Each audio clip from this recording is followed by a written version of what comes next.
Mr. and Mrs. Young is a wealthy couple. Mr. Young owns several companies. They live in a big house near the city. They have an only son, Jeremy, who is 10 years old this year. Jeremy is extremely naughty, but he is also very intelligent. Jeremy loves to play pranks on any unsuspecting friend or relative. He also talks a lot and he asks so many questions that he irritates the adults sometimes. Once, when Jeremy was 8 years old, he was kidnapped by the family's ex-chauffeur and 2 accomplices.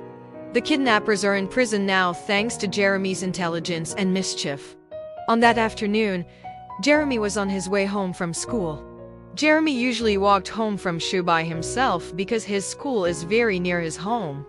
When he was about to reach home, he met his father's driver, Mr. Ong. Mr. Ong had been working for his father for 3 years. Mr. Ong was a tall and thin man.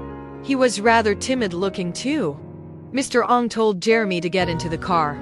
He told Jeremy that Mr. Young wanted Jeremy to go to his office. Jeremy did not suspect anything because they were supposed to go out for dinner that night.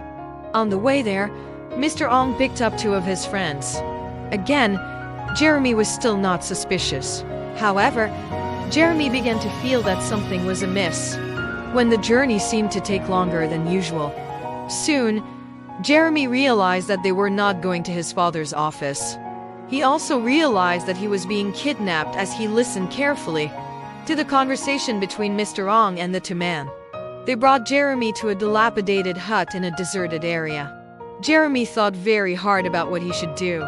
He was a little frightened, but he told himself to be calm. One of the men stayed behind to keep watch over Jeremy. A short while later, Mr. Ong came back with the other man. They told Jeremy to get into the car and Mr. Ong drove off. In the car, Jeremy started making a lot of noise. He talked and asked questions continuously. The men wanted to hit him, but Mr. Ong warned them that no harm should befall Jeremy or they would not get the ransom money. The last straw was when Jeremy urinated in the car. The men had no choice but to bring Jeremy to a public toilet, as Jeremy was screaming loudly at the top of his voice. The public toilet was near a bus interchange. Jeremy continued to scream loudly. His screams attracted the attention of some bus drivers and passengers nearby. They felt that something was wrong, so some of the bus drivers detained the men and Jeremy ran to them. He demanded to use the telephone. He called his father and a passenger called the police. His parents and the police came shortly after he called the kidnappers, were arrested, and Jeremy was praised for being a brave and clever boy. His parents also thanked the bus drivers who had provided help.